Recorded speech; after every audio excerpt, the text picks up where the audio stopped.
Selamat malam, Assalamualaikum warahmatullahi wabarakatuh.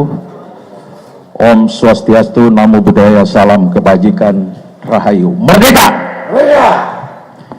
Baik rekan-rekan sekalian, saya didampingi oleh teman-teman dari DPP, kemudian Badan Hukum PDI Perjuangan, malam ini menyampaikan beberapa hal terkait dengan penetapan Sekjen PDI Perjuangan sebagai tersangka oleh PDI Perjuangan,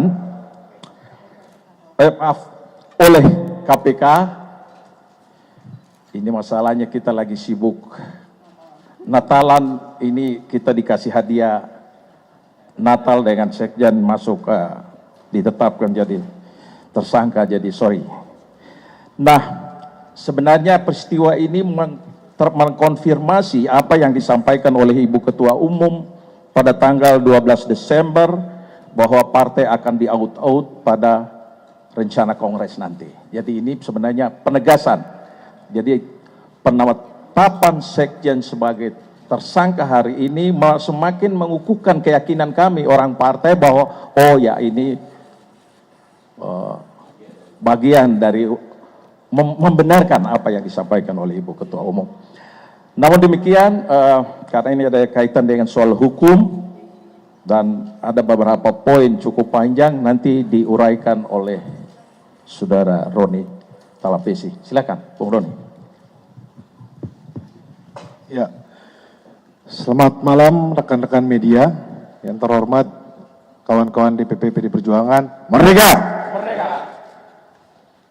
Kami akan menyampaikan sikap dari DPP PDI Perjuangan terkait dengan situasi saat ini. Rilis media DPP PDI Perjuangan 24 Desember 2024. Politisasi hukum dan peminadaan yang dipaksakan terhadap Sekjen DPP PDI Perjuangan. 1. Status tersangka ini hanya membuktikan informasi yang beredar lama bahwa Sekjen DPP PDI Perjuangan akan segera dijadikan tersangka. Hal ini juga sudah pernah disampaikan Sekjen DPP PDI Perjuangan dalam podcast Akbar Faisal beberapa waktu yang lalu. Kedua, kalau kita cermati lagi, pemanggilan Sekjen DPP PDI Perjuangan ini dimulai ketika beliau bersuara kritis terkait kontroversi di Mahkamah Konstitusi tahun 2023 akhir. Kemudian sempat terhenti, lalu muncul lagi saat selesai pemilu, hilang lagi. Kami menduga memang kasus ini lebih terlihat seperti teror terhadap Sekjen DPP PDI Perjuangan.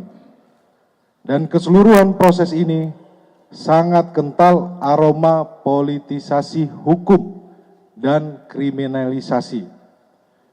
Beberapa indikasi yang dapat dilihat antara lain, pertama, adanya upaya pembentukan opini publik yang terus-menerus mengangkat isu Harun Masiku, baik melalui aksi-aksi demo di KPK maupun narasi sistematis di media sosial yang patut dicurigai dimobilisasi oleh pihak-pihak tertentu yang berkepentingan. Kedua, adanya upaya pembunuhan karakter terhadap Sekjen DPP PDI Perjuangan melalui framing dan narasi yang menyerang pribadi. Ketiga, pembocoran surat pemberitahuan dimulainya penyidikan atau SPDP yang bersifat rahasia kepada media massa publik sebelum surat tersebut diterima yang bersangkutan. Kami menduga ini adalah upaya cipta kondisi untuk mendapatkan simpati publik. Semua dapat dilihat dan dinilai oleh publik. Ketiga, kasus suap Harun Masiku telah bersifat ingkrah atau disebut berkekuatan hukum tetap, dan para terdakwa bahkan sudah menyelesaikan masa hukuman. Seluruh proses persidangan mulai dari pengadilan tipikor hingga kasasi tidak ada satupun bukti yang mengkaitkan Sekjen DPP PD Perjuangan dengan kasus suap Wahyu Setiawan. Keempat, kami menduga adanya upaya pemidanaan yang dipaksakan, kriminalisasi, mengingat KPK tidak menyebutkan adanya bukti-bukti baru dari pemeriksaan lanjutan yang dilakukan sepanjang 2024. 5. Dugaan kami pengenaan pasal obstruction of justice hanya formalitas teknik hukum saja. Alasan sesungguhnya dari menjadikan Sekjen DPP PD Perjuangan sebagai tersangka adalah motif politik, terutama karena Sekjen DPP PD Perjuangan tegas menyatakan sikap-sikap politik partai menentang upaya-upaya yang merusak demokrasi, konstitusi, juga terhadap cawe-cawe penyalahgunaan kekuasaan atau abuse of power di penghujung kekuasaan mantan Presiden Joko Widodo. Bahkan sikap tegas ini baru terjadi minggu lalu ketika partai mengambil sikap yang tegas dengan memecat 3 kader yang dinilai telah merusak demokrasi dan konstitusi. 6. Politisasi hukum terhadap Sekjen DPP PD Perjuangan ini juga diperparah dengan bocornya SPDP kepada media massa yang seharusnya bersifat rahasia, yang harusnya hanya diberikan kepada pihak terkait. Ketujuh, PD Perjuangan dan Sekjen DPP PD Perjuangan telah dan akan selalu mentaati proses hukum dan bersifat kooperatif. Kedelapan, PDI Perjuangan lahir dari cita-cita besar membawa republik ini berjalan di atas rel demokrasi dengan prinsip negara hukum yang adil dan transparan. Yang terjadi saat ini adalah politisasi hukum.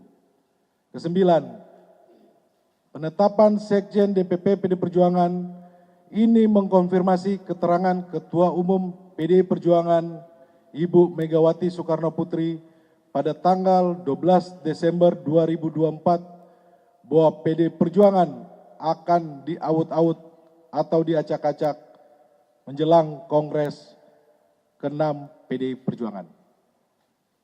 Terima kasih. Terima kasih Bung Roni. Rekan-rekan wartawan, terima kasih banyak. Ini akan berkembang terus, nanti kita akan konfirmasi setiap perkembangan. Selamat malam dan selamat merayakan Natal 2024 dan Tahun Baru 2025. Merdeka! Terima kasih.